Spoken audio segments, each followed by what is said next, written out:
आप सब मेरे वरिष्ठ अग्रज हैं। मोहन रूप प्रभु, वशिष्ठ प्रभु, सब लोग बचपन से ही जैसे कोई माता पिता लालन पालन करके किसी को बड़ा करते हैं, उस तरह मुझे उन्होंने गाइडेंस दी, प्रेम दिया। जैसा कि मोहन रूप प्रभु बता रहे थे, हम लोग गुना से आते थे, रूप गौर प्रभु हमको प्रचार करते थे, और रूप गौर प्रभु का मालदीव्स जाना हो गया, उस वजह से वो हमें ऑनलाइन गाइडेंस देते थे। तो छुट्टियों में वो बोलते थे आप उज्जैन जाइए। तो जब मैं पहली बार उज्जैन आया तो गुरुमाच यहाँ नहीं थे, तो फर्स्ट सेक्रेटेरिएट रूम में एकोमोडेशन दिया था। तो वहाँ पर एक बहुत सुंदर प्रभुपाद का फोटो और गुरुमाच का फोटो लगा हुआ था पहले, और अरुणाक्ष प्रभु मतलब पूरा केयर रखते थे, मतलब प्रसाद, बेडिंग बिछाना, मच्छरदानी बांधना, सब कुछ प्रभु जी खुद हमारे लिए करते थे, क्योंकि हम लोग कुछ भी नहीं जानते थे। वैष्णव चरण प्रभु केयर रखते थे। तो उन सबको देख के लगता था कि ये कोई अलग ही दुनिया है जिसकी कल्पना भी हम नहीं कर सकते थे। और वो फोटो देखकर इतना अच्छा लगता था कि ये कौन व्यक्ति है। तो अरुणाक्ष प्रभु को एक बार पूछा कि प्रभु जी ये कौन है, तो उन्होंने बताया ये हमारे गुरु महाराज हैं, श्री श्रीमद भक्ति चारू स्वामी प्रभु। तो फर्स्ट उनका नाम सुना, उसके बाद गूगल पे सर्च करके गुरु महाराज के कीर्तन भजन सब सुनने शुरू किया। और उसके बाद में जब उज्जैन आए तो गुरु महाराज के साथ साक्षात्कार भी करने के लिए मिला, गुरु महाराज का बहुत प्रेम भी मिला। गुरु महाराज मजाक मजाक में बोलते थे, जब हम लोग गुना से आते थे, गुरु महाराज बोलते थे गुना से आया बेगुना ऐसा गुरु महाराज बोल के मजाक करते थे। और जी याद है एक बार गुरु महाराज की एंजियोप्लास्टी होनी थी दिल्ली में, सब डिवोटीज बहुत ही ज्यादा परेशान थे। सेम उसी तरह माहौल था जिस तरह अभी कुछ दिन पहले हम लोग सब प्रार्थना कर रहे थे, पूरा दिन कीर्तन हो रहा था।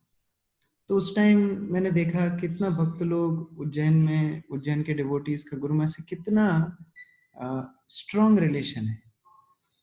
कोई प्रसाद नहीं ले रहा था, कोई दिन भर जप कर रहा था, कोई रो रहा था, कोई 24 घंटे कीर्तन में बैठा हुआ था, रात भर भक्त सो नहीं रहे थे। उस टाइम में देखा गुरु महाराज के प्रति उनका कितना प्रेम है।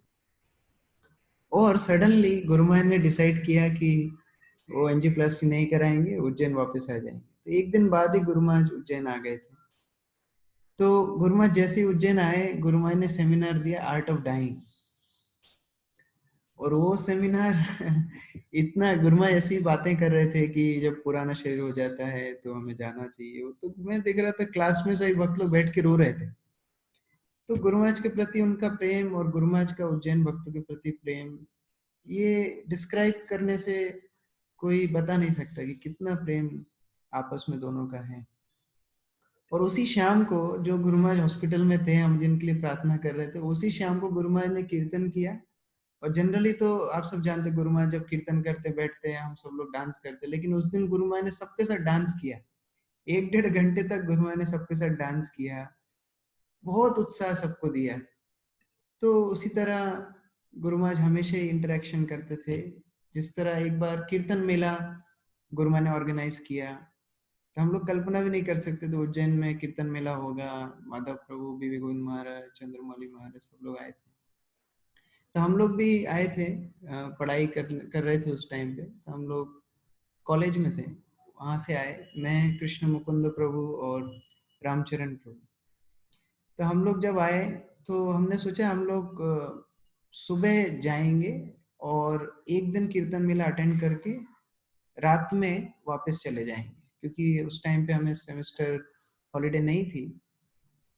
तो हम लोग आए, गुरु महाराज मंगला आरती के टाइम पूरा मंदिर फुल था, हम लोग पीछे खड़े थे। तो हमने सोचा कि गुरु महाराज का दर्शन हो गया, बस बहुत है। उस तरह भावना तो थी नहीं कि गुरु महाराज से बात करेंगे या गुरु महाराज कुछ बोलेंगे, या उस तरह एक्सपेक्टेशन भी नहीं थी। दूर से गुरु महाराज का दर्शन किया था, मंगला आरती बहुत भक्त लोग थे, पूरा टेम्पल हॉल फुल था, कीर्तन मेला का टाइम। तो दर्शन करके हम लोग सेटिस्फाइड थे। तुलसी आरती के बाद अनिरुद्ध प्रभु मंदिर में आए और बोलते गुरु महाराज तुमको और तुम्हारा जो एक फ्रेंड आया है उन दोनों को ऊपर बुला रहे हैं। तो इस तरह तो कभी गुरु महाराज के साथ बात की नहीं थी, तो बहुत डर लग रहा था क्या हो गया, कुछ मिस्टेक हो गई क्या हो गई। तो गुरु महाराज ने बोला, मतलब अनिरुद्ध प्रभु ने बोला तुम्हारे साथ एक भक्त आए, लेकिन हम लोग तो 3 लोग आए थे, तो मैं सोच रहा था क्या करना है, तो हमने कहा चलो तीनों ही चलते हैं। तो मैं, कृष्ण मुकुंद प्रभु, रामचरण प्रभु तीनों गए। ऊपर जाके गुरु महाराज को प्रणाम किया। गुरु महाराज ने बोला बैठो। तो वो हम लोग जमीन पे बैठने लगे। गुरु महाराज जमीन पे नहीं, चेयर पे बैठो। तो सामने ऑफिस में चेयर पे बिठाया तीनों को। बहुत अनकंफर्टेबल लग रहा था गुरु महाराज के सामने इस तरह पहली बार बात करना। गुरु महाराज बोले कि मेरे कुछ गुरु भाई आ रहे हैं, बीवी गोविंद महाराज और चंद्रमौली महाराज, तो मैं चाहता हूँ कि आप लोग उनको सेवा करें। तो गुरु महाराज बोला, मुझे गुरु महाराज ने बोला कि आप बीवी गोविंद महाराज की सेवा करना, और कृष्ण मुकुंद प्रभु को बोला आप चंद्रमौली महाराज की सेवा करना। अभी बच गए रामचरण प्रभु। तो गुरु महाराज बोलते आप क्या करेंगे? अच्छा तुम मुझे सेवा करना। तो उज्जैन में गुरु महाराज की सेवा करने के लिए इतने भक्त उधर हैं, सब कुछ है, लेकिन गुरु महाराज देखे 3 लोग आए हैं, ये बीच में रह गया, छूट गया, इसको अच्छा नहीं लगेगा। तो गुरु महाराज ने उनको बोला रामचरण मेरी सेवा करेगा। तो उस तरह गुरु महाराज बहुत ही इंटीमेट डीलिंग्स करते हैं, और हम लोग उस तरह सेवा करते रहे 2 दिन 3 दिन 4 दिन इस तरह निकल गए। हमें टेंशन हो रही थी, हमारा कॉलेज में तो छुट्टी है नहीं, कुछ इन्फॉर्म भी नहीं किया, सिक लीव भी नहीं लगाई, तो बहुत मुश्किल हो रही थी। 1 हफ्ता निकल गया। तो 1 हफ्ते में 6 दिन ऐसे कुछ निकल गया। तो हम लोग एक दिन तीनों बैठ के डिस्कशन कर रहे थे बाहर, गुरु महाराज के रूम के बाहर, कि कैसे क्या करेंगे। गुरु महाराज ने तो इतनी बड़ी अपॉर्चुनिटी दी है, कॉलेज में कैसे बोलेंगे, कब जाएंगे, रिटर्न टिकट कब कराएं। हमारा रिटर्न टिकट तो सेम नाइट था, तो हमने तो पहला प्लान चेंज कर दिया, तो अभी टिकट भी नहीं था रिटर्न। हम लोग इतनी चर्चा कर ही रहे थे कि गुरु महाराज अपने रूम से बाहर आए, बोले आप तीनों अंदर आओ। तो अंदर गए। गुरु महाराज बोलते हैं आप लोग का प्लान क्या था, आपको वापस कब जाना है? तो हम लोग एकदम डर गए कि गुरु महाराज ने सुन लिया है हमें बात करते हुए, क्या हुआ। तो गुरु महाराज बोलते नहीं, मैं सोच रहा था कि तुम लोग तो आए थे, तो तुम कितने दिन का प्लान करके आए थे? बताया गुरु महाराज हम तो 1 दिन का प्लान करके आए थे, रात में ही जाने का प्लान था। तो वो मेरी वजह से तुमको 7 दिन रुकना पड़ा। फिर गुरु महाराज ने दोनों को बताया, बीवी गोविंद महाराज को भी बताया, चंद्रमौली महाराज को बताया, देखो ये लोग ने कॉलेज छोड़ के आप लोग की सेवा करने के लिए। तो दोनों बहुत खुश हुए। और फिर गुरु महाराज ने बहुत सुंदर तरीके से मतलब थैंक यू बोला, डायरी गिफ्ट की, सब कुछ किया। तो उस तरह गुरु महाराज के साथ एक कनेक्शन, जो कोई भी संपर्क में आता है गुरु महाराज उसको पूरा मन जीत लेते हैं। और हर एक इंसिडेंट्स में ऐसा कुछ गुरु महाराज हमारे साथ कर देते हैं कि हम उनके प्रति और ज्यादा बिक जाते हैं।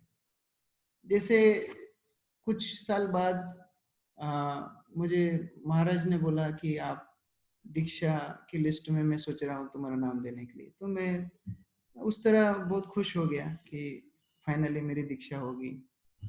तो उस टाइम मैं 3rd ईयर में था पुणे में।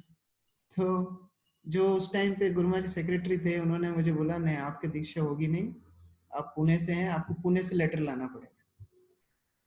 तो महाराज ने उनको समझाने का प्रयास किया कि अरे ये तो यहीं का लड़का है, वो वहां पर कुछ समय के लिए पढ़ने के लिए गया है, लेकिन वो बहुत स्ट्रिक्ट डिसिप्लिन रखना चाहते थे। उन्होंने बोला नहीं आपको पूना से लेटर लाना पड़ेगा। पूना से लेटर लाना मतलब तो बहुत बड़ी जंग जीतने के समान है।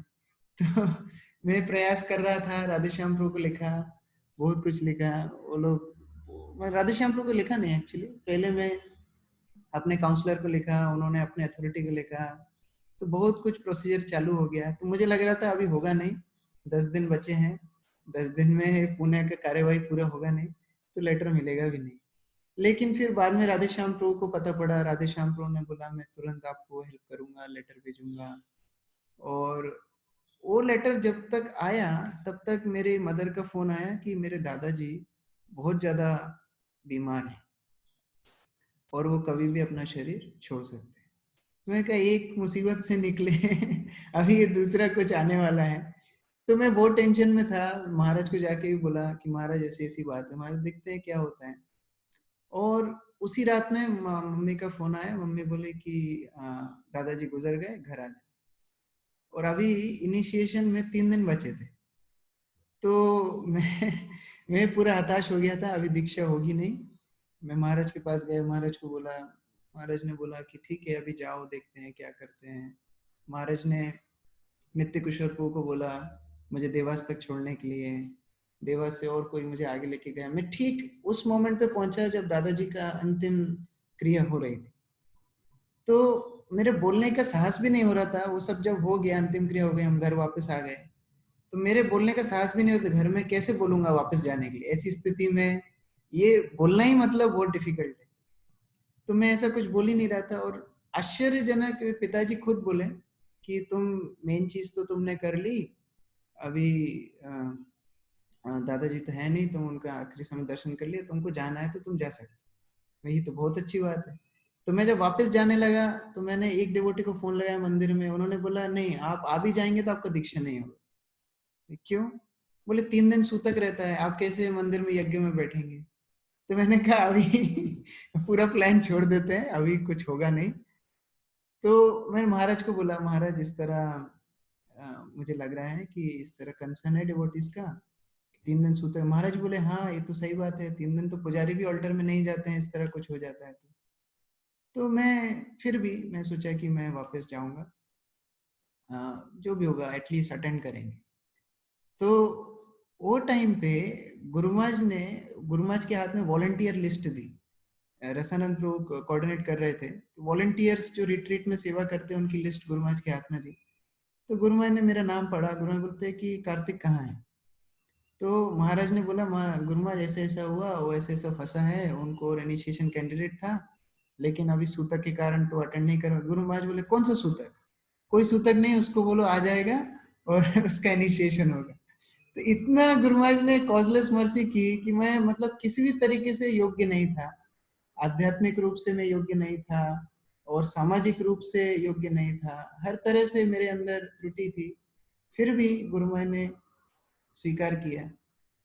इसी तरह जब मैं जगन्नाथपुरी में था लगभग 1.5 साल पहले, तो गुरु महाराज का जो दीक्षा का लिस्ट वगैरह बनता था, मैं बनाता था।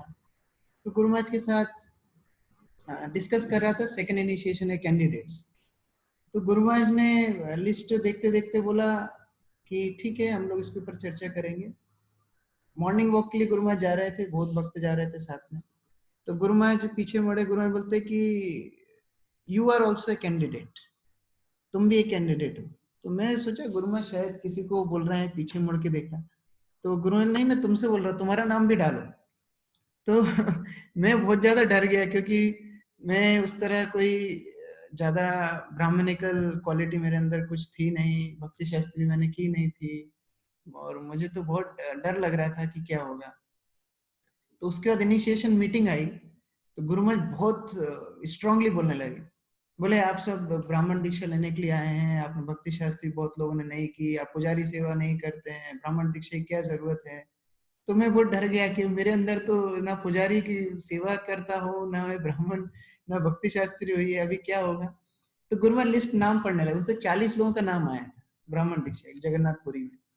तो गुरु महाराज नाम पढ़ते गए काटते गए, एक नाम पढ़ते गए काटते गए, मुझे लगा मेरा नाम भी कटेगा। तो गुरु महाराज ने मेरा नाम ही नहीं पढ़ा। बाद में फिर सबको कैंडिडेट को पूछा तुम्हारा भक्ति शास्त्री हुआ है? नहीं हुआ, नाम काट दिया। तुम्हारा पुजारी सेवा करते हो? नहीं, नाम काट। मेरा नाम ही नहीं पढ़ा गुरु महाराज। तुम्हें लगा ये सही में हमारा जो बोलते योग्यता विचार है किसी नहीं पाए तुम्हारा करुणा सार। मैं सोच रहा था मेरा जितना दीक्षा हुआ, जितना सेवा मिला, जितनी कृपा गुरु महाराज की मिली, सब कुछ ही मेरे अंदर इस तरह कोई गुण नहीं था। गुरु महाराज ने अहेतु की कृपा की और उस तरह गुरु महाराज की सेवा करने का सुयोग मिला। गुरु महाराज जहाँ भी रहते थे हमेशा उज्जैन के बारे में सोचते रहते थे, कैसे हम उज्जैन में राधा मदन मोहन की सेवा और अच्छे से कर सकते हैं, प्रचार को कैसे बढ़ा सकते हैं। भक्तों से गुरु महाराज का बहुत ही स्ट्रॉन्ग कनेक्शन था। मैं आपको बताना चाहूंगा गुरु महाराज इवन कौन सा डब्बा है ये भी पहचानते थे कि ये डब्बा किशोरी के यहाँ से आया है, ये राजेश्वरी माता के यहाँ से। गुरु महाराज इतना भी पहचानते थे ये कौन का डब्बा कौन सा है। गुरु महाराज उतना तक उज्जैन भक्तों का पहचानते थे। और जहां जहां गुरु महाराज जाते थे, जैसे मानो तिरुपति गुरु महाराज गए, तिरुपति में गुरु महाराज देखा इलेक्ट्रॉनिक पर्दा है, बहुत सुंदर तरीके से भगवान का दर्शन, एकदम जब पर्दा उठता है एकदम चरण से धीरे धीरे धीरे दर्शन होता है। तो गुरु महाराज ने बोला हम ऐसा उज्जैन में लगाएंगे। जहां भी गुरु महाराज जाते थे, मतलब विचार हुई, वृंदावन गुरु महाराज गए, गुरु महाराज बोलते वृंदावन में प्रभुपाद ने बोला है कृष्ण बलराम मंदिर के अंदर सब कुछ है, कहीं जाने की जरूरत नहीं, कृष्ण बलराम मंदिर में ही रहेंगे। तो गुरु महाराज कहीं भी इस तरह अलग अलग ज्यादा जाते नहीं थे। लेकिन गुरु महाराज का एक ही था, गुरु महाराज जब वृंदावन जाते जरूर राधा मदन मोहन के लिए कुछ ना कुछ खरीद के जरूर लाते, खुद शॉप में जाके अलग अलग चीज पसंद करके, भगवान के लिए बंसी, डीटी, अभी हमारा जो डीटी में सेवा करते हैं सब लोग जानते हैं, सिल्वर जो सेट सारा है आरती का, सब गुरु महाराज ने पसंद किया। हमेशा जब गुरु महाराज जाते थे कुछ ना कुछ राधा मदन मोहन के लिए पसंद करके जरूर लाते। तो इस तरह गुरु महाराज का उज्जैन से विशेष एक संबंध हमेशा रहा। जब गुरु महाराज जयपताका महाराज को मिलने चेन्नई गए थे, तो जयपताका महाराज ने उनको बोला कि मैं 4 महीने से 6 महीने से ऐसे बहुत लंबे टाइम से चेन्नई में ही हूँ, और मायापुर से मैं पहली बार इतने दिन तक दूर हूँ। तो गुरु महाराज जब फ्लाइट में आ रहे थे, तो चेन्नई से गुरु महाराज उज्जैन आए थे, तो फ्लाइट में गुरु महाराज बोलते हैं कि एक्चुअली जयपताका महाराज इतना दिन मायापुर से दूर थे, और मैं भी फर्स्ट टाइम ऐसा हुआ जो उज्जैन से 3-4 महीने कंटिन्यूस दूर था। तो उस तरह गुरु महाराज का हमेशा उज्जैन के प्रति इतना ज्यादा लगाव हमेशा था, मतलब अपने जैसे एक पुत्र को, एक पिता को पुत्र के लिए स्नेह होता है, उस तरह, क्योंकि गुरु महाराज ने खुद ने उज्जैन को, मतलब ये बोल सकते उज्जैन मंदिर को जन्म गुरु महाराज ने दिया है, तो खुद का जो पुत्र होता है उसके प्रति गुरु महाराज का उतना ज्यादा प्रेम है। तो मैं सोच रहा था, जो हम वैष्णव प्रणाम करते हैं, वांछा कल्पतरुभ्यश्च कृपा सिंधुभ्येव च पतितानां पावनेभ्यो वैष्णवेभ्यो नमो नमः, तो वो सारे गुण तो गुरु महाराज के अंदर हैं।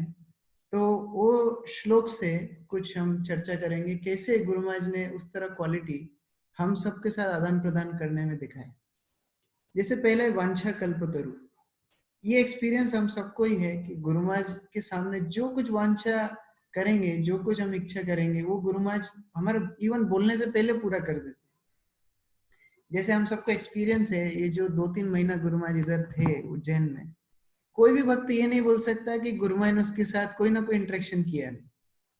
हमारे मंदिर में जितने ब्रह्मचारी हैं, हो सकता है बहुत ब्रह्मचारी 20 साल से हैं, कोई 18 साल से हैं, कोई ज्यादा भी हैं। इस तरह फर्स्ट टाइम हुआ कि गुरु महाराज ने एक एक ब्रह्मचारी को बुला के बात की। ये जो क्वारंटीन 2 महीने में गुरु महाराज थे, उन्हें 4-4, 5-5 भक्तों करके बुलाया, और रोजाना गुरु महाराज ब्रह्मचारी से बात करते थे पर्सनली कि तुम कहाँ से हो, तुम्हारे घर में कैसी स्थिति है, तुमने कब ज्वाइन किया, तुम कैसे भक्ति में आए, तुम्हारी सेवा कैसे चल रही है, पूरा डिटेल में गुरु महाराज ने उतना सबको टाइम दिया। उतना ही नहीं, कांग्रेगेशन मेंबर्स भी वशिष्ठ प्रभु ने अरेंज किया था, 2-2, 4-4 फैमिलीज को अरेंज करके गुरु महाराज ने सबके साथ मीटिंग की। तो कोई कंप्लेन नहीं कर सकता गुरु महाराज हमारे साथ मिलके नहीं है। सुबह 2 बजे उठ के गुरु महाराज मंदिर कैंपस में जप करते थे, बहुत ब्रह्मचारी गुरु महाराज साथ जप करने का मौका मिला। उसके 6 बजे गुरु महाराज जूम पर वर्ल्ड वाइड भक्तों के साथ जप करते थे, हिंदी में क्लास दी, बंगाली में क्लास दी, इंग्लिश में क्लास दी। इतना संग हमको दिया कि हम लोग ऐसा सोच ही नहीं सकते कि गुरु महाराज हमारे साथ कहीं भी किसी प्रकार से हमारे साथ नहीं थे। पूरा दिन गुरु महाराज ने भक्तों के लिए दिया। और जो गुरु महाराज एक एक कोने में, उज्जैन में मंदिर में एक एक कोने में गए जहां गुरु महाराज कभी नहीं गए। जैसे किचन, गुरु महाराज का जो किचन है ऊपर, वहां तक गुरु महाराज गए। हमारे डिवोटी किचन, गौशाला और अपार्टमेंट्स, 2 बार गुरु महाराज ने खुद ने मीटिंग बुलाई, अपार्टमेंट्स भक्तों से मैं मिलूंगा।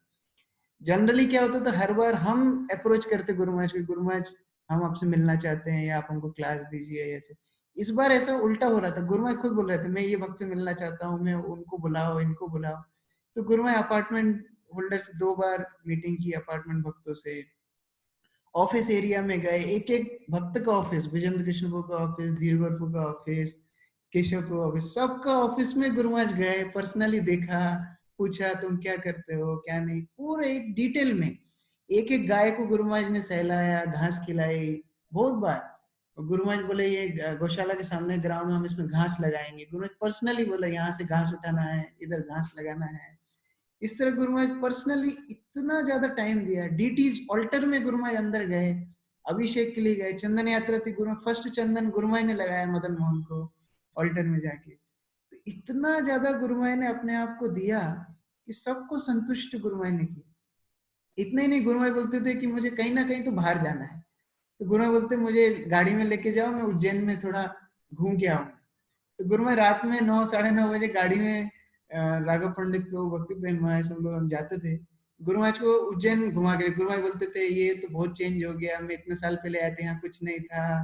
फिर जो हमारा कुंभ मेला पांडाल था वो जगह में, सांदीपनी आश्रम, सब जगह रात में गुरु शिप्रा के ऊपर ब्रिज पे अलग अलग जगह, सब जगह घूमना चाहते थे। बोले मैं पूरा देखना चाहता हूँ। उसके बाद जो हमारा 24 आवर कीर्तन चल रहा था मंदिर में 2-2.5 महीने से, तो गुरु महाराज सुनते रहते थे ऊपर से कैसा कीर्तन हो रहा है। बहुत बार अप्रिशिएट भी करते, जैसे हमारा कृष्ण कीर्तन प्रभु और अलग अलग भक्त कीर्तन करते थे, गुरु महाराज बहुत पसंद करते थे, गुरु महाराज अप्रिशिएट भी करते थे। और कभी गड़बड़ होती थी तो गुरु महाराज बुला के करेक्ट भी करते थे, बोले कौन गा रहा है उसको मना करो, वो ट्यून नहीं गाना है। गुरु महाराज बोलते थे 3 चीज बहुत जरूरी कीर्तन में, एक ट्यून कौन सी हम यूज करते हैं, एक बीट जो मृदंग चल रही है करता है उसके बीट, और प्रोनाउंसिएशन कि हम हरिनाम का उच्चारण कैसे करें। तो ये तीनों में से कोई भी गड़बड़ होगा तो फिर जो हमारा प्रेयर का मूड है वो डिस्टर्ब हो जाता है। तो ऐसे करके गुरु महाराज बहुत ज्यादा सबको करेक्शन भी दे रहे थे। फिर एक दिन रात में गुरु महाराज 1:30-2 बजे उठे, गुरु महाराज ने सुना थोड़ा कीर्तन का साउंड बहुत कम आ रहा है। तो गुरु महाराज नीचे गए, देखा एक ही भक्त अकेला कीर्तन कर रहा है, अजित चैतन्य, बाकी जो दूसरा उनका पार्टी वाला थे वो एब्सेंट हो गए। तो गुरु महाराज खुद उनके साथ बैठे, बोले हम दोनों साथ में कीर्तन करेंगे। अजित चैतन्य प्रभु गुरु महाराज के पास कभी गए भी नहीं, वो इतने ज्यादा मतलब विनम्र भक्त है, वो कुछ बोलते भी नहीं, इतना विनम्र भक्त। वो एकदम डर गए कि गुरु महाराज आ गए, और गुरु महाराज 15-20 मिनट बैठ के उनके साथ कीर्तन किए जब तक दूसरा व्यक्ति नहीं आ गया। तो गुरु महाराज बोलते हम दोनों बैठ के ही कीर्तन करेंगे, तुम अकेले कीर्तन कर। इतना ज्यादा गुरु महाराज ने लव, इतना ज्यादा गुरु महाराज ने इंटरेक्शन सबके साथ किया। जो वांछा कल्पतरु, जिसका जो जो डिजायर था गुरु महाराज ने पूरा कर दिया। आत्माराम प्रभु बहुत दिन सोचते थे कि हमारे मोगरे का फूल समर के टाइम पे होते हैं, गुरु महाराज समर में नहीं रहते हैं, तो गुरु महाराज को मोगरे की माला हम बहुत पसंद है, हम पहना नहीं पाते। इस तरह आत्माराम प्रभु को बहुत डिजायर था हमेशा। तो इस बार गुरु महाराज ऐसा हो गया कि मई जून के महीने में गुरु महाराज इधर थे और हमारे मोगरे के बहुत सारे फूल आ रहे थे, और क्योंकि मंदिर लॉक था, बाहर से फूल नहीं आ रहे थे, तो आत्माराम प्रभु खुद मोगरे की माला बनाते थे। फिर शाम को एक एक नया रिवाज शुरू हो गया, आत्माराम प्रभु खुद आते थे गुरु महाराज को 8 बजे 8:30 बजे जब दिन की ड्रेसिंग निकालते हैं, खुद मोगरे की माला गुरु महाराज को पहनाते थे, और गुरु महाराज बहुत खुश होते थे, डेली उनके साथ बात करते थे। फिर आत्माराम प्रभु एक एक पुजारी को डेली लेके आते, जो गुरु महाराज के पास कभी नहीं गए। तो मुझे लग रहा है दीक्षा के अलावा गुरु महाराज के इतना करीब कभी गए ही नहीं। इतना विनम्र भक्त है आत्माराम को, एक एक भक्त को डेली भेजते थे। वो 8:30 बजे गुरु महाराज को खुद माला पहनाता था मोगरा का, गुरु महाराज उनके साथ बात करते थे। अरुणाक्ष प्रभु को बहुत इच्छा था, गुरु महाराज चंदन यात्रा में नहीं रहते, चंदन यात्रा के टाइम गुरु महाराज फर्स्ट चंदन लगाए, तो गुरु महाराज ने उनकी इच्छा पूरी की। जिसका जो डिजायर था गुरु महाराज वांछा कल्प के समान सबकी इच्छा पूरी की। राजभोग कुकिंग जब होती थी गुरु महाराज खुद टेस्ट करते थे, अलग अलग भक्त बनाते थे, गुरु महाराज उनको करेक्शन देते थे, बहुत खुश भी होते थे। एक हमारे भक्त हैं वेणु माधव प्रभु, उनको बहुत सारा हो सकता है, हम जो ये ग्रुप में है अभी 40-50 भक्त, हम लोग भी उनको नहीं जानते होंगे, मंदिर में ही बहुत भक्त उनको नहीं जानते होंगे। वो इतने विनम्र भक्त हैं। डीटी किचन में भगवान के लिए रसगुल्ला बनाना, स्वीट बनाना, उसके बाद मंदिर सफाई करना, ये उनका सेवा है। तो गुरु महाराज ने रसगुल्ला खाया, गुरु महाराज कितना पसंद है, बोले वेणु माधव को बोला। तो उन्होंने जीवन में ऐसा कभी कल्पना ही नहीं की कि गुरु महाराज बुलाएंगे। अरुणाक्ष प्रभु ढूंढ रहे हैं, ढूंढने से नहीं मिल रहा है, अरुणाक्ष प्रभु को लेके आए, वेणु माधव प्रभु गुरु महाराज सामने खड़ा किया, गुरु महाराज पूरा डिटेल, वो बोल नहीं पा रहा है, मतलब उनका आवाज इतना निकल नहीं रहा है। अरुणाक्ष प्रभु सुनते फिर गुरु महाराज को बताते, फिर गुरु महाराज जो बोलते उनको समझ में नहीं आ रहा, इतना कंफ्यूज हो गए वो। तो इतना ज्यादा गुरु महाराज ने सबकी जो जो इच्छा थी, गुरु महाराज ने सबकी इच्छा पूरी। और बहुत कुछ, जैसे हमारे गौशाला का दूध गुरु महाराज बहुत पसंद करते। एक दिन गुरु महाराज ने पूछा हमने कितनी गाय, तो गाय का हिसाब बताया, बोले कितनी गाय दूध दे रही, बोले 1-2 गाय दूध दे रही। गुरु बोले 1-2 गाय जब दूध देती है तो उनका दूध मेरे पास नहीं लाना, वो भगवान के लिए होना चाहिए, राधा मदन मोहन के लिए होना चाहिए। गुरु महाराज ने उस दिन से दूध लेना ही बंद कर दिया। तो हमको उतने शिक्षा दिया कि देखो जो कुछ यहाँ है सब मदन मोहन की सेवा के लिए। और गुरु महाराज ने एक, मैं सोचता था हमेशा कि गुरु महाराज के जो रूम है, क्वार्टर है, उसमें इतना सामान रखा है, क्या करेंगे, इस तरह कभी कभी सोचता था, लेकिन आलस के मारे कभी सफाई नहीं करता था। एक दिन गुरु महाराज आए और अपने वरांडा में खड़े हो गए, तो वहां पर हमने बहुत सारे पोछे सुखा रखे थे वहां फ्लोर पे। तो गुरु महाराज बोले ये पोछे इधर क्यों है, अब कुछ तो बोलना है। तो मैं बोला गुरु महाराज यहाँ धूप आती है तो हमने धूप में सुखा दिए पोछे। तो गुरु बोले हाँ, हर चीज का कोई ना कोई एक्सक्यूज होता ही है। तो बोले देखो ये गुरु महाराज ने उसने बहुत अच्छी बात बोली। गुरु महाराज बोले कि देखो ये तुम्हारे गुरु का घर है, और जिस तरह हम ऑल्टर को रखते हैं उस तरह तुमको इसको रखना चाहिए। तो उस दिन पूरी शक्ति आ गई, हम लोग ने महा क्लीनिंग की, पूरा सब सामान निकाला, पूरा सब सफाई किया। गुरु महाराज बहुत खुश हुए, बाद में बोले देखो हर चीज के लिए मुझे तुमको धक्का देना पड़ता है, कुछ भी काम करवाना है तो मुझे तुमको धक्का देना पड़ता है। तो इस तरह गुरु महाराज बहुत ही ज्यादा उज्जैन के लिए गुरु महाराज का रिलेशन, हर हर भक्त के लिए पर्सनल कैसे इंटरेक्शन करना है, गुरु महाराज का हर किसी के लिए एक अलग सेवा थी। उनको मालूम, गुरु महाराज मालूम है गौरवाणी प्रभु को गुरु महाराज को क्या सेवा देना है, गुरु महाराज प्रेम अवतार प्रभु को क्या सेवा देना है। हर व्यक्ति के साथ गुरु महाराज का personal interaction, personal dealing, personal सेवा है। तो उस तरह गुरु महाराज सब इंटरेक्शन कर रहे थे। लास्ट व्यास पूजा में एक बार गुरु महाराज से पूछा भी था कि गुरु महाराज आपका व्यास पूजा हम मायापुर में करें। तो गुरु महाराज बोले कि नहीं, एक्चुअली उज्जैन में जो मुझे अच्छा लगता है उस तरह मुझे कहीं अच्छा नहीं लगता। बोले उज्जैन में मुझे जितना प्रेम का आदान प्रदान मैं कर पाता हूँ मैं उधर और कहीं नहीं कर पाता। तो इतना स्ट्रॉन्ग रिलेशन गुरु महाराज का उज्जैन डिवोटीज के साथ में है। तो ये वांछा कल्पतरु के समान हमारे सबकी उन्होंने हमेशा ही सारी इच्छाएं पूरी की। उसके बाद एक कृपा सिंधु। जब गुरु महाराज कृपा करना चाहते हैं तो वो सोचते नहीं है कि कितना देना है। सागर जैसे वो आदमी डूब जाएगा और वो सब पूरा उसका सब कुछ, घर भी डूब जाएगा, उसका पूरा मोहल्ला भी डूब जाएगा, इतनी कृपा कर देते। जैसे गुरु महाराज एक बार, गुरु महाराज ने अपनी अलमारी देखी, गुरु महाराज देखे मेरे पास इतने सारे स्वेटर हैं, क्योंकि बहुत भक्त गिफ्ट करते हैं, स्वेटर शॉल ऐसे अलग अलग गिफ्ट करते हैं। तो गुरु महाराज ने बोला मेरे पास इतना कुछ है तो मैं ब्रह्मचारी को दूंगा।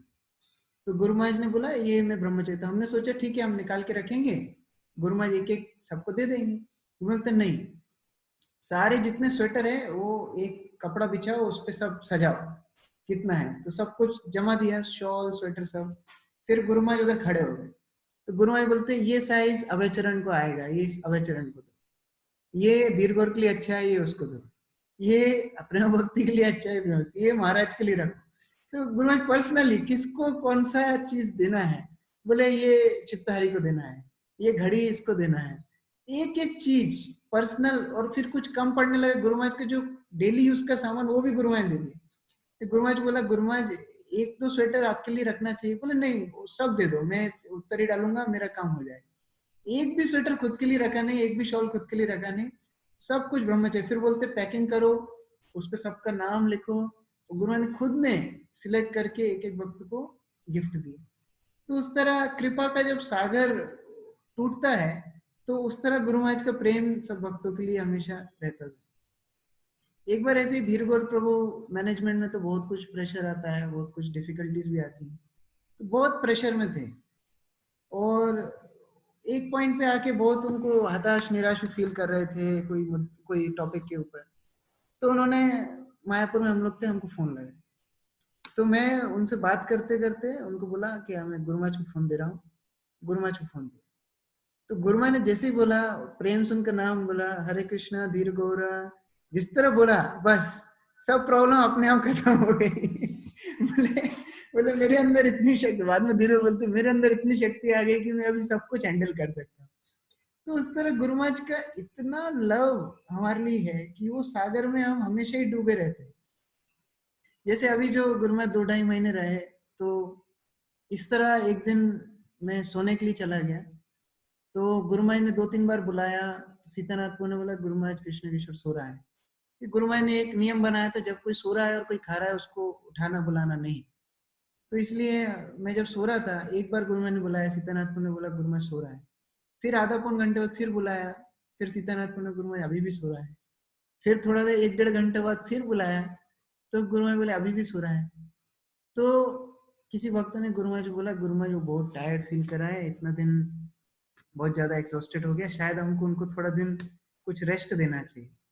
तो उस तरह गुरु महाराज को बोल दिया। तो गुरु महाराज बोले, अच्छा इतना मुझे तो कहीं बोला नहीं, ठीक है तो कैसे उनको रेस्ट देंगे?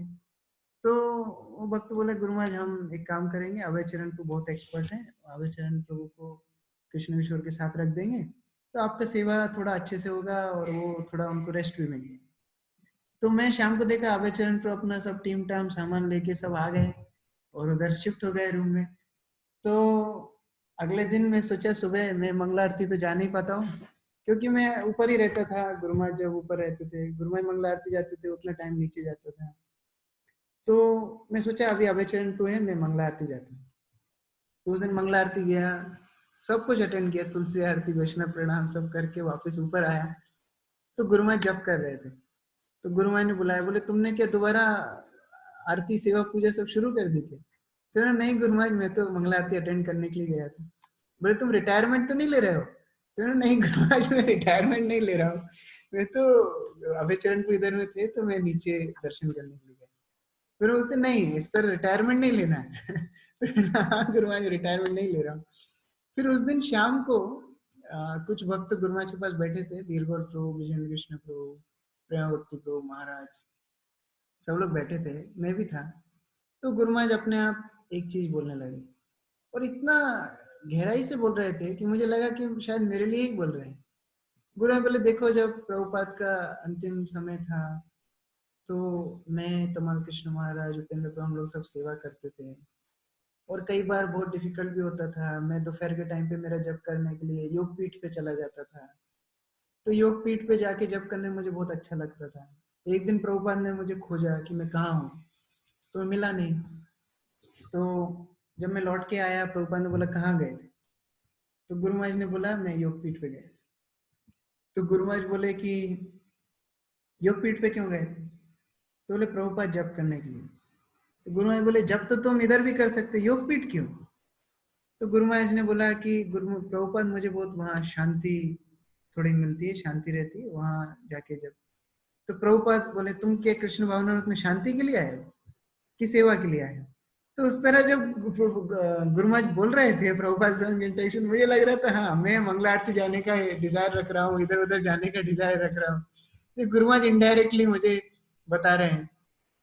फिर गुरु महाराज बहुत कुछ और भी बात की। गुरु महाराज बोला कैसे प्रभुपाद बहुत ब्रॉड माइंडेड थे, हमेशा सबको इंस्पायर करते थे, कोई सन्यासी का पतन भी हो गया उनको भी प्रभुपाद इंस्पायर करते कि तुम हमेशा इस्कॉन में रहो, सेवा करो। तो बहुत इंटीमेटली गुरु महाराज इंस्पायर कर रहे थे।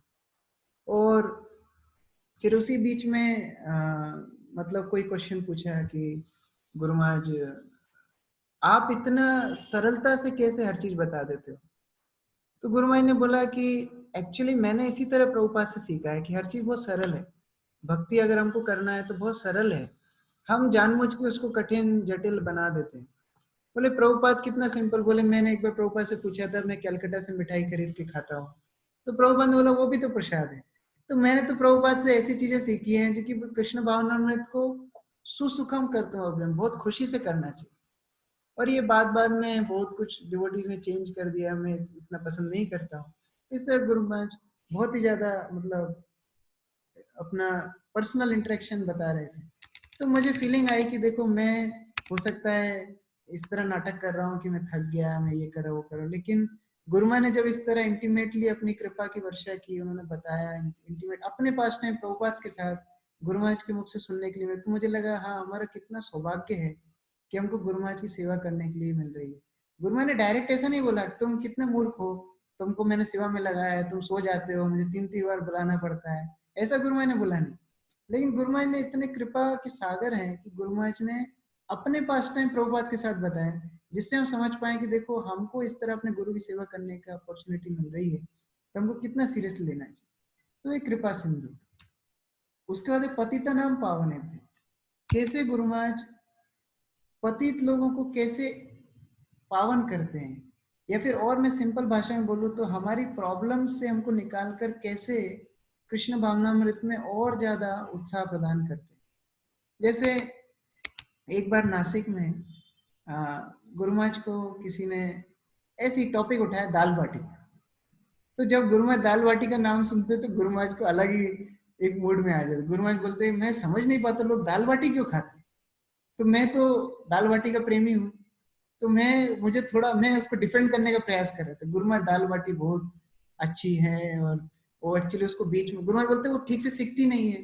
तो मैं नहीं, गुरु महाराज उसको थोड़ा बीच में से दबाते हैं, अच्छा उसका शेप होता है, उसको प्रॉपर सेकेंगे तो सिक जाती है, फिर घी में तलते हैं तो और अच्छे से सिक जाती है। तो गुरु महाराज बोलते जब तुमको दबाना ही है तो उसको पूरा बेलते क्यों नहीं हो, तो बेल के सेकोगे तो अच्छा बनेगी। तो गुरु महाराज फिर बाटी कैसे रहेगी। तो ऐसे डिस्कशन गुरु महाराज के साथ हो रहा था। तो गुरु महाराज देख रहे थे कि, और फिर गुरु महाराज बोले कि हाँ, और एक दो भक्त ने और सपोर्ट भी किया। बोले हाँ गुरु महाराज हम मारवाड़ियों की एक पार्टी में गए थे, उन्होंने बोला बहुत स्पेशल खाना है और आप थोड़ा वेट कीजिए। 1 घंटा रुकाया और बाद में सर्व किया दाल और बाटी। तो गुरु महाराज बोले हाँ मुझे समझ में नहीं आता दाल बाटी में ऐसा है क्या। तो मैं थोड़ा सा मायूस हो गया कि अरे मेरे साइड की थोड़ी बुराई हो रही है। तो गुरु महाराज ने देखा ये मायूस हो रहा है।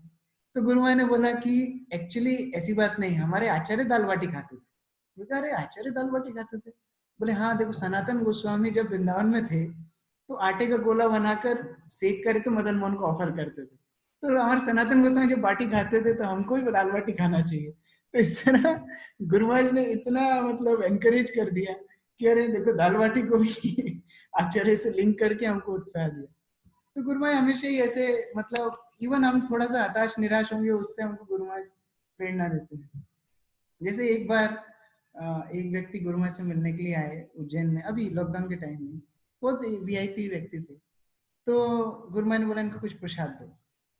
तो हम प्रसाद लेके आए, रसमलाई वगैरह सर्व किया। गुरु महाराज बोले तो जो प्रसाद देते हैं पानी देना चाहिए साथ में। तो फिर पानी लेके आए, पानी दिया। तो वो पानी वानी ग्लास व्लास में मेरे हाथ गीले हो गए। तो जब सर्विस करने के बाद गुरु महाराज को वो व्यक्ति बोले कि मुझे आपका ईमेल एड्रेस चाहिए। तो गुरु महाराज ने बोला आप एक काम करो, एक पेपर पे लिख के इनको दे दो। तो मेरे हाथ थोड़े गीले थे तो मैं जल्दी में, जो गुरु महाराज बोला तो मैं भाग के गया, एक पेपर लिया, गीले हाथ से लिख दिया। तो वो ईमेल एड्रेस का जो कागज था वो थोड़ा आसपास में गीला हो गया। तो मैंने सोचा थोड़ा सा एरिया गीला हुआ है, आगे बाकी कागज सूखा है। तो मैंने उसको बढ़िया फोल्ड किया कि दिखेगा नहीं, गुरु महाराज को देखेंगे नहीं, गुरु महाराज तो कोई दिक्कत नहीं। ऐसे करके लेके गया और उनके हाथ में डायरेक्ट, गुरु महाराज को नहीं दिया, उनके हाथ में डायरेक्ट दे दिया, उन्होंने जेब में रख लिया। तो मैं सोचा बच गए, अभी कोई दिक्कत नहीं, गुरु महाराज को पता नहीं पड़ेगा। तो जब मीटिंग खत्म हुई, गुरु महाराज को छोड़ने गेट तक आए, तो गुरु महाराज इनको बोलते हैं वो जो उसने ईमेल एड्रेस लिख के दिया वो दिखाना था। तो उन्होंने कागज निकाल के दिखाया, गुरु महाराज खोल के देखा, गुरु महाराज बोले ये कागज गीला क्यों है। एक अरे भगवान, गुरु महाराज के सामने हम कुछ भी नहीं छुपा सकते हैं। गुरु महाराज के सामने कितने भी हम जो हम लोग बोलते मतलब चलित भाषा बोलते हैं शान पट्टी नहीं कर सकते, कि जितना आप होशियार बनने की कोशिश करेंगे गुरु महाराज आपको पकड़ लेंगे।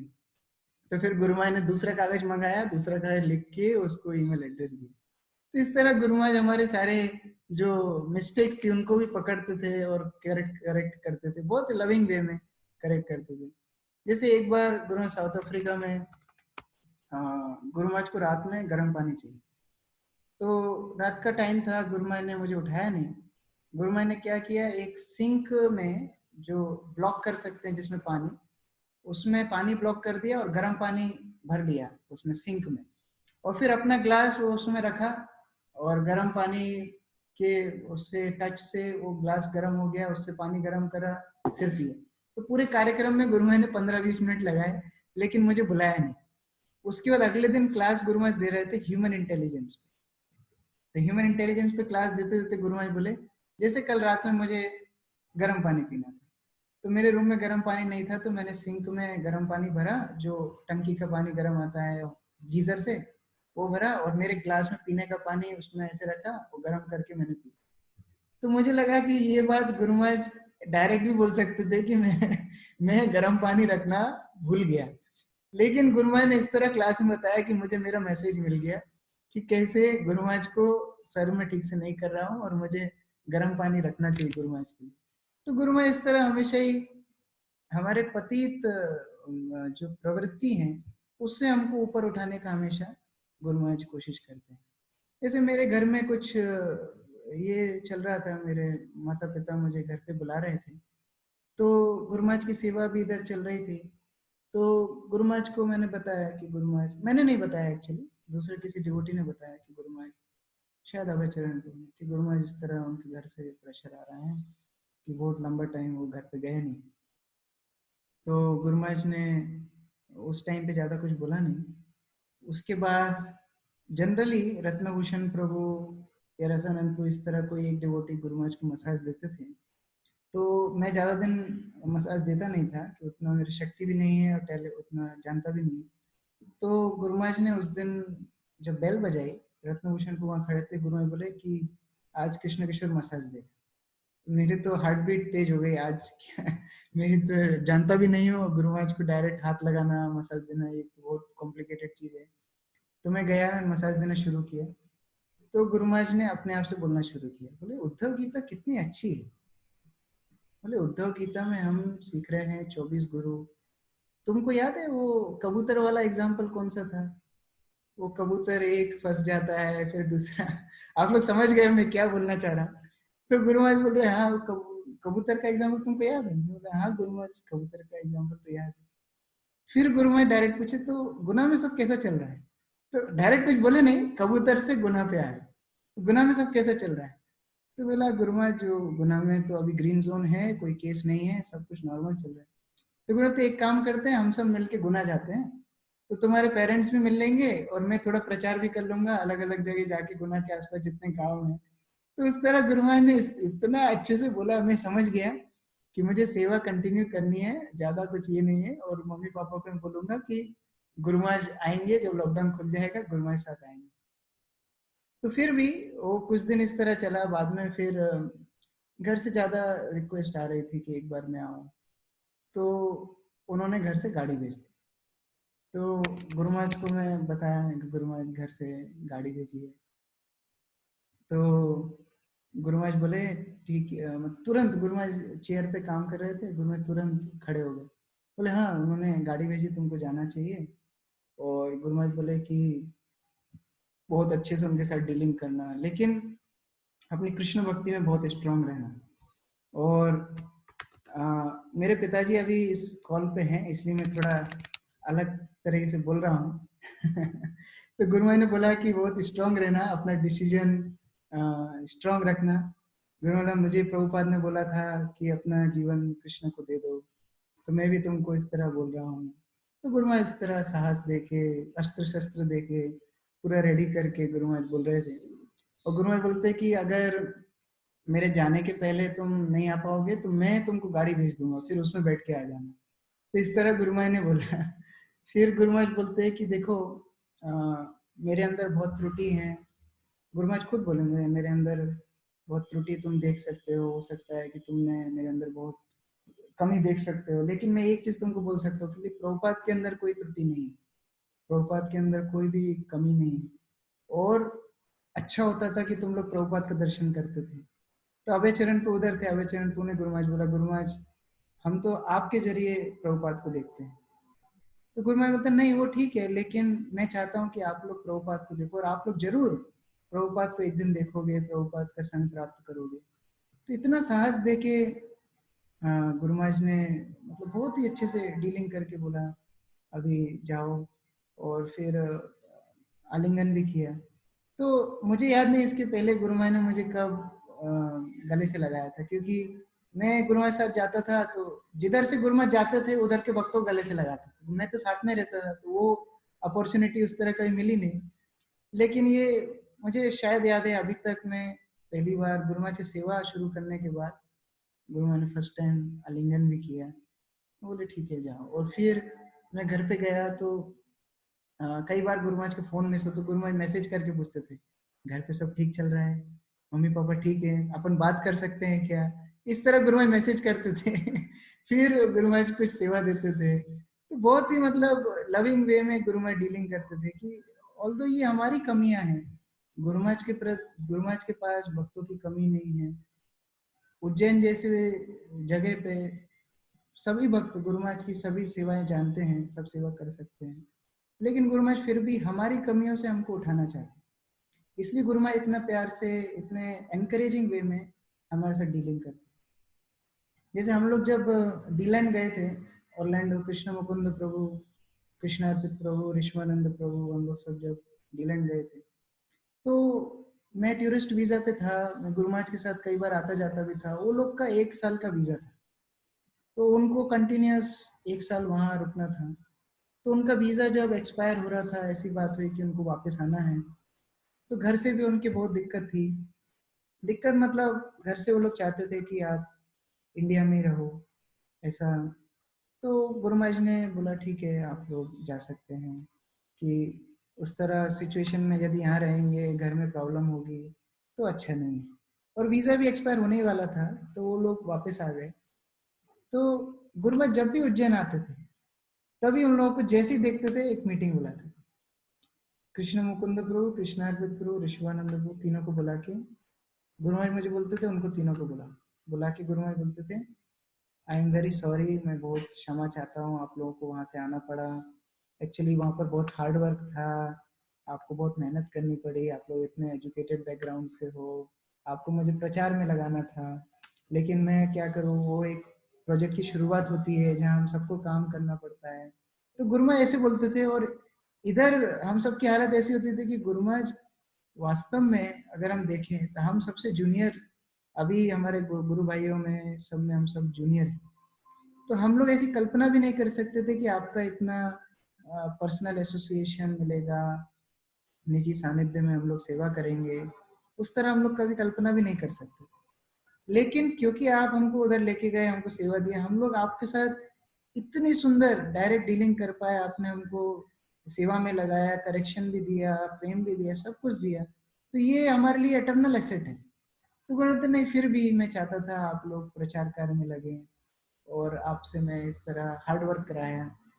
तो उस तरह गुरु महाराज जब डीलिंग करते थे, तो मतलब जितने हमारे अंदर कुछ डाउट भी है, या कुछ भी हमारे अंदर कुछ कमी भी आ रही है, या आलस आ रहा है, वो सब निकल जाता था कि अभी हमें गुरु महाराज को और अच्छे से सेवा करनी है।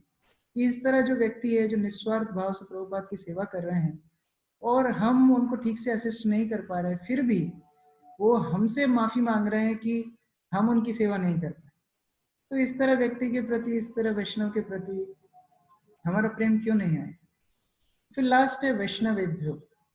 जिस तरह गुरु महाराज का वैष्णव चरित्र पूरे वर्ल्ड ग्लोरीफाई कर रहे हैं, कैसे गुरु महाराज हमेशा वैष्णव एटिकेट, शिल प्रभुपाद का स्मरण, कृष्ण का स्मरण हर चीज में रखते हैं, कैसे हर चीज को गुरु कृष्ण के साथ कनेक्ट करते हैं, ये उदाहरण पूरा वर्ल्ड ही जानता है कि वैष्णवता की परिकाष्ठा गुरु महाराज के अंदर है। वैष्णव कल्चर क्या होना चाहिए, वैष्णव एटिकेट क्या होना चाहिए, ये सब गुरु महाराज के अलावा कौन हमको सिखा पाते हैं। जैसे वाराणसी में हम लोग एक बार गए, गुरु महाराज बहुत टाइट शेड्यूल था, गुरु महाराज दोनों टाइम सेमिनार भी दे रहे थे, अलग भक्तों से मिल भी रहे थे।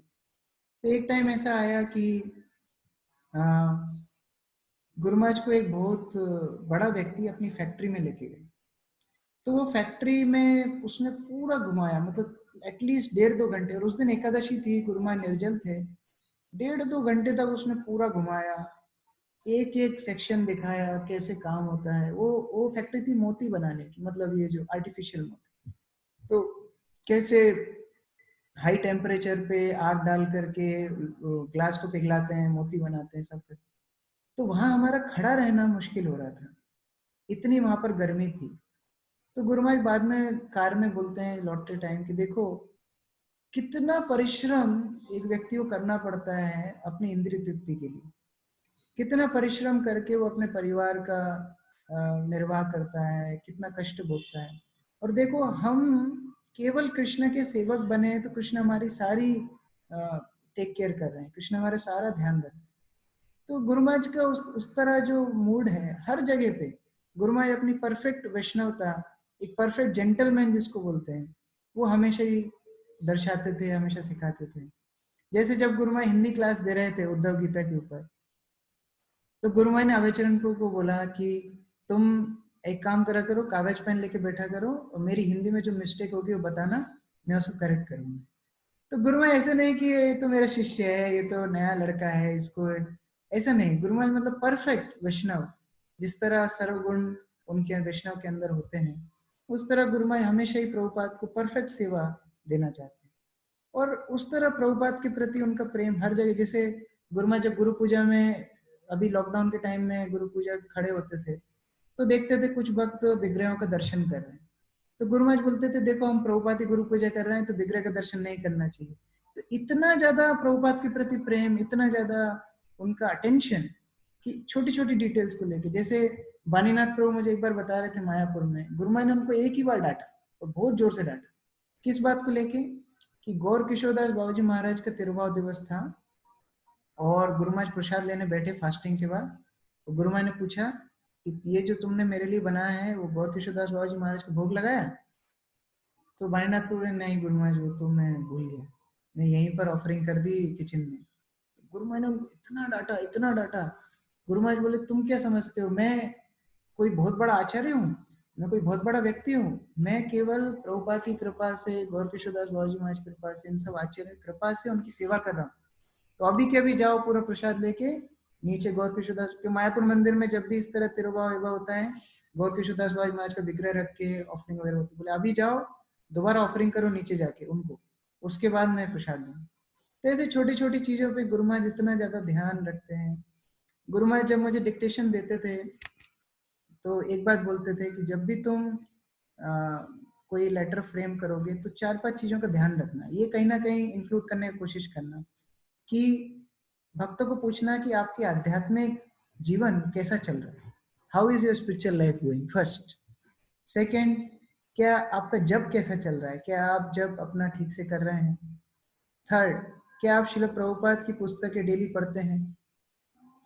तो गुरु महाराज ने ये 3 पॉइंट लगा के बोला कहीं ना कहीं जब मैं आपको डिक्टेशन दूंगा, लेटर आप फॉर्मुलेट करेंगे, ड्राफ्ट करेंगे, ये कहीं ना कहीं मेरे शिष्यों को हमेशा ही पूछना कि ये ध्यान, ये सारी चीजों का वो ध्यान रखें और एक अच्छे भक्त बने। तो गुरु महाराज का कभी ऐसा नहीं था कि हाँ फालतू में हमको हमेशा प्रेम भी देंगे लेकिन हम गलती करेंगे, साधना नहीं करेंगे, भक्ति नहीं करेंगे तो भी गुरु महाराज कुछ बोलेंगे नहीं। तो गुरु महाराज हमेशा उस तरह बैलेंस रखते थे। जिस तरह एक भक्त गुरु महाराज को बोला, गुरु महाराज इस्कॉन में बहुत प्रॉब्लम है, मंदिर में बहुत लड़ाई होती है, होता है दूसरे जगह, उज्जैन में नहीं, बाहर में अमेरिका में एक भक्त ने बोला। तो गुरु महाराज ने उनको समझाया देखो घर में अगर कोई कमरा गंदा है तो इसका मतलब ये है कि हम घर छोड़ देते हैं, ये हमारी जिम्मेदारी है कि हम उसको साफ करें। तो ये इस्कॉन जो प्रभुपाद ने दिया है ये हमारा घर है, तो अगर इसमें कोई त्रुटि है, भूल है, तो हमको ही उसको हैंडल करना है, हमको ही उसको साफ करना है। और फिर गुरु महाराज को एक वक्त बोला कि गुरु महाराज मुझे यहाँ से इंस्पिरेशन मिलती है, ये बाबा से इंस्पिरेशन मिलती है, ये साधु से इंस्पिरेशन मिलती है, यहाँ पे मैं जाता हूँ, वहां पे मैं जाता हूँ। तो गुरु महाराज ने बोला देखो यदि तुम्हारा पड़ोसी बहुत सुंदर है तो क्या तुम अपने पापा को छोड़ के उसके पास चले जाओगे? ऐसा तो कभी हो नहीं सकता। तो इसका मतलब क्या है कि यदि बाहर से आपको लग रहा है ये बहुत अच्छा है, वो बहुत अच्छा है, लेकिन जब आपके जीवन में कठिनाई आएगी, आपका मृत्यु का समय आएगा, आप किसको याद करेंगे? प्रभुपाद को याद करेंगे या ये बाबा वो बाबा को याद करेंगे? उस टाइम पे आपको कौन बचाएगा? तो इस तरह गुरु महाराज इतना ज्यादा वैष्णवता क्या होती है, एक गुरु कृष्ण के प्रति प्रेम क्या होता है, वो अपने हर आचरण से गुरु महाराज हमको सिखाते हैं। और उस तरह गुरु महाराज जब खुद भी अपने जीवन में कभी भी, गुरु महाराज एक माता जी को एक लेटर में लिख रहे थे कि उन माता जी ने पूछा था गुरु महाराज आप इतना मैनेजमेंट करते हैं, इतनी मीटिंग करते हैं, सब कुछ करते हैं, क्या आप कभी ऐसे ओवरलोडेड फील नहीं करते कि आपको बहुत ज्यादा फ्रस्ट्रेशन या ऐसा कुछ नहीं आता है? तो गुरु महाराज ने उनको लिखा कि हाँ मैं बहुत बार I often feel depressed but I know what is the shelter, whenever I feel difficulty I just pick up my bead bag and I just chant। बोले मैं भी परेशानी में पड़ता हूँ, मुझे भी बहुत हैवी लगता है कभी कभी, तो मुझे लेकिन पता है क्या करना है, मैं अपना जपमाला उठाता हूँ और जप करना शुरू कर देता हूँ। तो उस तरह गुरु महाराज एक परफेक्ट वैष्णव की उदाहरण हमारे सामने रखी गई। और रात में कभी गुरु महाराज की नींद खुल जाती थी, बाई चांस हम लोग भी उठते थे, कभी सुनते थे गुरु महाराज हारमोनियम पे राधिका अष्टकम, ब्रजराज अष्टकम, जय राधे जय कृष्ण, राधिका स्तव, इस तरह भजन गुरु महाराज बहुत बार हमने सुना गुरु महाराज रात में अकेले बैठ के गा रहे हैं। तो उस तरह गुरु महाराज का वैष्णवता हम सबको सिखाने के लिए एक आचार्य का जैसा आचरण होता है, गुरु महाराज उस तरह हमको एग्जाम्पल देके गए हैं। और ये गुरु पूर्णिमा के दिन ही गुरु महाराज फर्स्ट उज्जैन में आए थे। गुरु महाराज बहुत बार बताते भी है कि गुरु पूर्णिमा के दिन ही फर्स्ट उज्जैन में आए थे और संदीपनी आश्रम गए थे और व्यास जी से उनकी बात हुई, और उसके बाद ही फिर यहाँ पर प्रचार, कम्युनिटी सेंटर और फिर मंदिर सबका हुआ। और गुरु पूर्णिमा के दिन ही गुरु महाराज भगवत धाम के लिए प्रस्थान किए।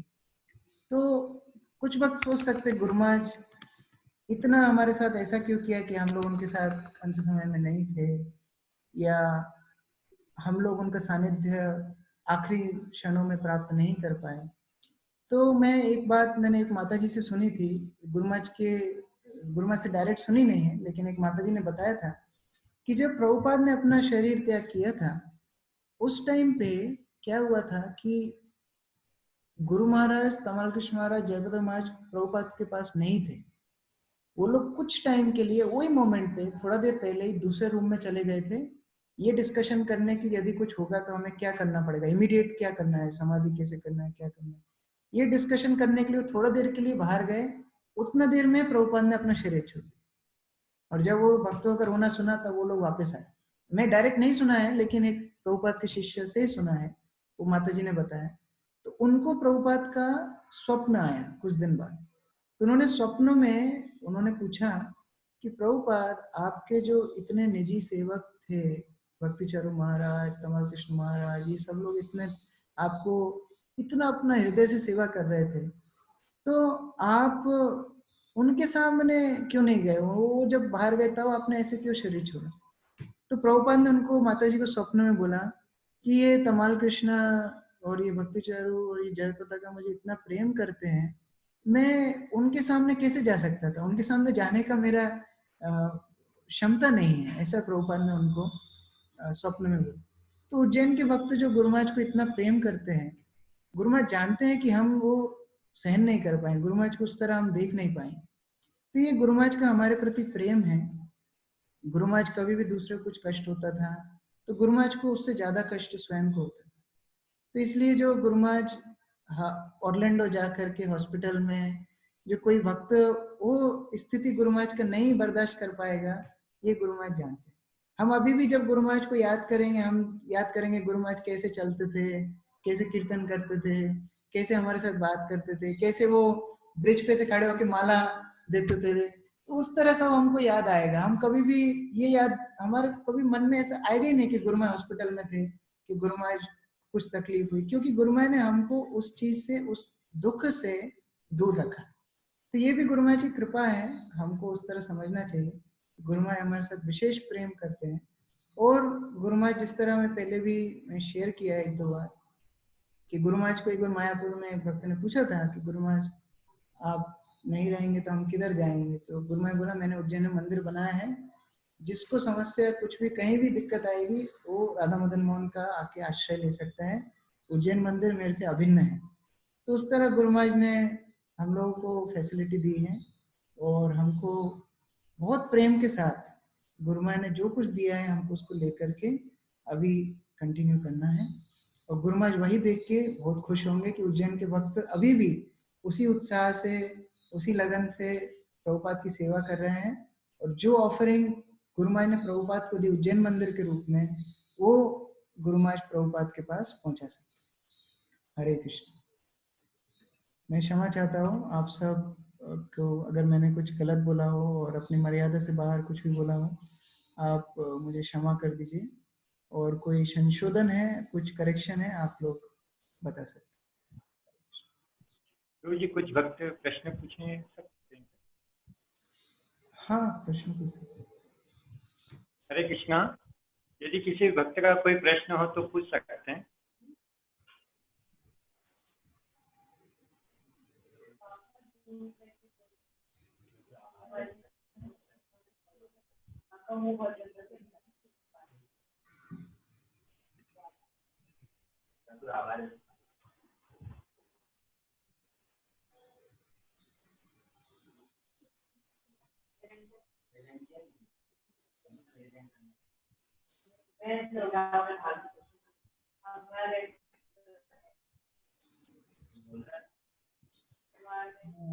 मुझे लग रहा है कोई प्रश्न, तो खत्म करेंगे। हरे कृष्णा। हम सभी भक्त प्रभु जी का आभार व्यक्त करते हैं तो हम सभी एक साथ हरे कृष्ण महामंत्र का उच्चारण करेंगे। हरे कृष्णा कृष्णा कृष्णा हरे हरे, हरे राम राम हरे हरे। किशोर प्रभु की जय, जगत प्रभुपाद की जय, परम की जय।